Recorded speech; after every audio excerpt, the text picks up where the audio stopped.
much violence, too much fear, too much grief. Let's be clear.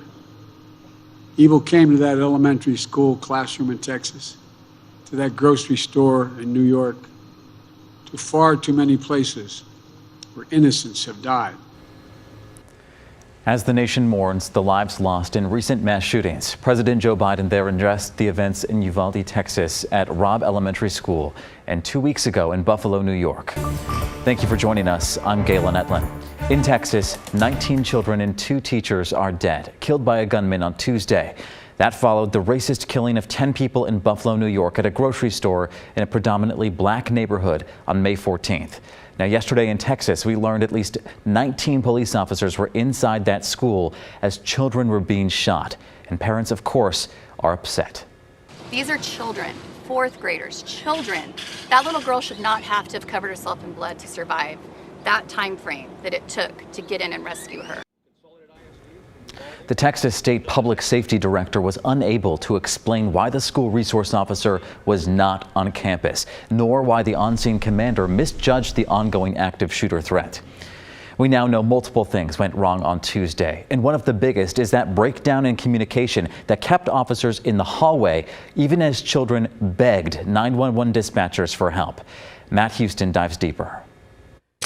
UCISD PD hosted active shooter training at Uvalde High School just 2 months ago. There, school officers would have heard this. First and foremost, stop the killing. Texas State University researchers helped develop this video showcasing the active shooter curriculum they created after Columbine. The feds endorsed their playbook, which is a nationwide gold standard. When you first get there, you got a lot going on. State law requires school officers to take this course, which says responders should first stop the shooter. But the training also says if an attacker is in an area where they're isolated, cannot escape, and can do no more harm, officers don't have to go in. Instead, they should wait until other first responders arrive, treating the situation as a barricaded subject.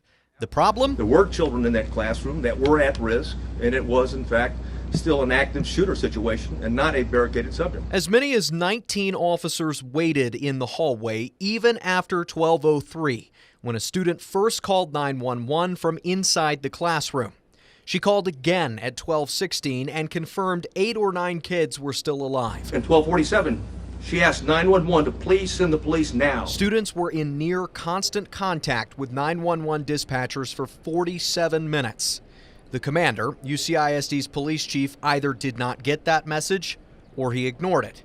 At 12:50, a tactical team unlocked the door using a staff member's key and finally killed the shooter. We don't know whether this decision costs lives, but it certainly wasn't the only mistake made on Tuesday. 2 doors that should have been closed or locked were left open. The initial responder, the police officer who arrived to the scene first, mistook a teacher for the gunman and drove right past the actual suspect crouching behind a car. We're still waiting on DPS to get back to us on communication problems potentially between the 911 call center and the command inside.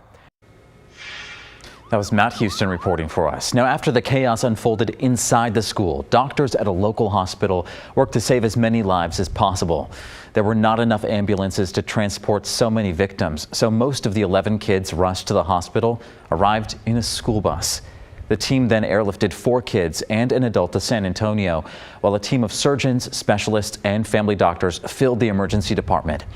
While some patients' physical wounds have healed enough to discharge them, the hospital CEO says the emotional trauma for everyone may never go away.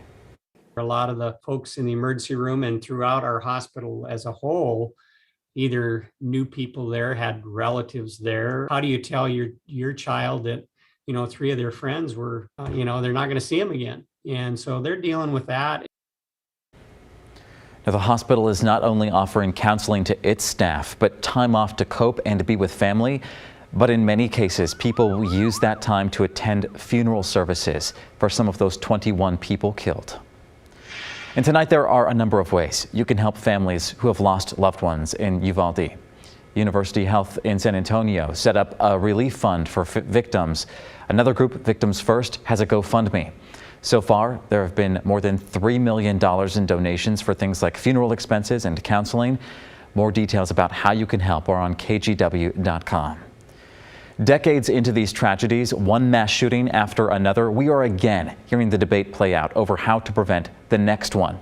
We're seeing it play out this weekend in Houston, where the National Rifle Association is hosting its first in-person convention in 3 years.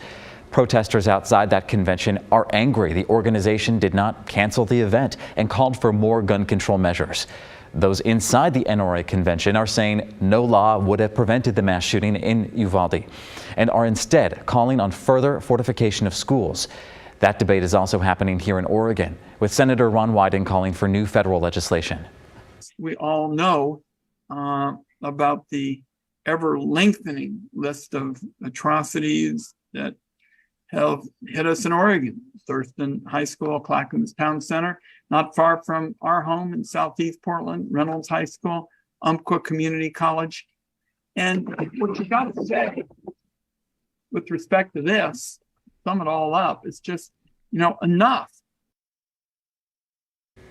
The senator says he would never support a law that would take away rights of law-abiding citizens, but he does support measures like preventing convicted domestic violence offenders from obtaining a gun. And in Portland today, the gun debate popped up in an unexpected venue. Non-affiliated Oregon gubernatorial candidate Betsy Johnson was brought onto the Moda Center stage for TEDx Portland. She was not a previously announced guest. Now, we need to mention KGW is a media partner for TEDx Portland, and we did not know she would be brought up to speak. After a few questions, some audience members began to shout for Johnson to address gun control. She mentioned she represented gun owners in a rural district as a state representative, then later senator. She talked about mental health as a factor for violent acts and the need for more services with mental health. The crowd had mixed reactions to all of this, with some cheers and boos. You can find video with more context on KGW's Twitter page. In the meantime, we did reach out to Johnson's campaign about this interaction with the crowd, and a statement from her reads in part, quote, "While the majority of people were supportive, a few folks tried to shut down productive dialogue. That's unfortunate." She went on to say she remains undaunted and that we need to seek to understand those we disagree with to keep the country from falling apart at the seams. And she ends by saying this, quote, "Forcing your views on others destroys trust and any sense of community." All right, in some other news here, Memorial Day weekend is off to a pretty rainy start, but we know a lot of people like to spend it outdoors in nature. And tonight, Forest Service officials say visitors should plan ahead and keep safety in mind. Our Christelle Kumoy joins us now with context here. Hi, Christelle.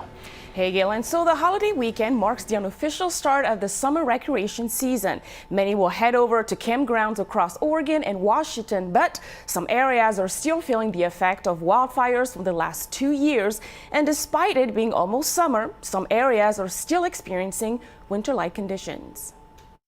We know that folks have suffered through, a long, wet winter in a lot of the Pacific Northwest, and they're ready to get out there. While many campgrounds are open, including some with first-come, first-served camping opportunities, Catherine Caruso with the Forest Service Pacific Northwest region has some advice. Really have a plan and plan ahead. She says holiday weekends are extremely busy. If you're not able to get a campsite or the campsite you're looking for, you know what? There's a lot of great opportunities for day trips on the forest too this year. But those who do find a spot should know, just because an area is reopened to access doesn't mean that it's safe.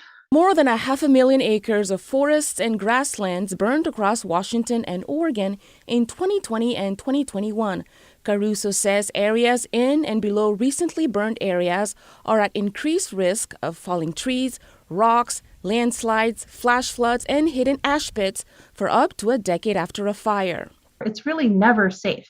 We really want people to be informed about risks and make informed decisions about risks before they head out. But it's always a good idea to look around, especially if you're backcountry camping. Over at the Mount Hood National Forest, late season snowfall made for delays in several campgrounds. We had heavy, pretty good snowfall in April and May.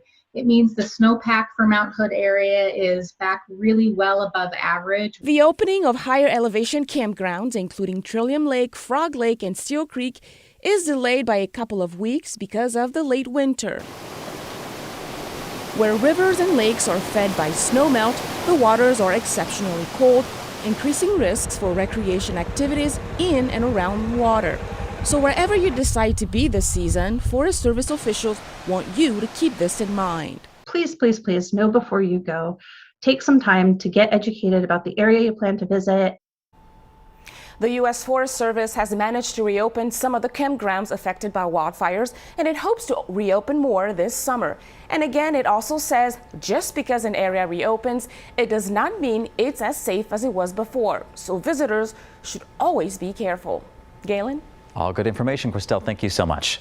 All right, let's bring in meteorologist Joe Ranieri now. I spent many a rainy camping trip with my family on the Oregon coast. I'm kind of thankful, feeling nostalgic, but thankful that I'm not doing that this weekend. It is rainy out there. I think a lot of people are. And to Christelle's point, I mean, a lot of those campsites are shut down, not just because there's a little bit of some snow. There's still feet of snow in those higher elevations. Yes. And this is the time of year, the last couple of years especially, where we've been kind of spoiled with sunny and near record-breaking temperatures. No, not this year. We're looking at a very strong soaker that's just been bringing in heavy downpours and thunderstorms along the central and eastern side of the state. That's going to continue the rest of your Saturday night and into early tomorrow morning. Start to see some drier weather throughout downtown Portland, but we'll kind of zoom in a little bit. You can kind of see just how rainy things have been throughout the last couple of hours. There have been some good amount of soakers moving through. So far since midnight, we've seen 1/4 of an inch of rain, about the same amount along Tillamook there. Salem, you're looking at 2/10. You travel Salem south, that's where not only is it going to be rainy the rest of the day, but also windy too. Peak wind gusts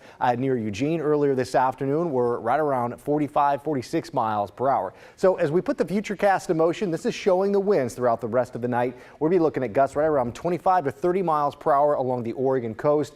We'll be seeing kind of breezy conditions at times throughout the central and southern part of the Willamette Valley, parts of Lane and Linn County the rest of tonight. So be aware of that. Really the next couple of hours, winds will start to taper off right around 7:30, 8 o'clock tonight. But we're looking at mostly cloudy skies above the city, temperature of 58 degrees with some light passing showers right now.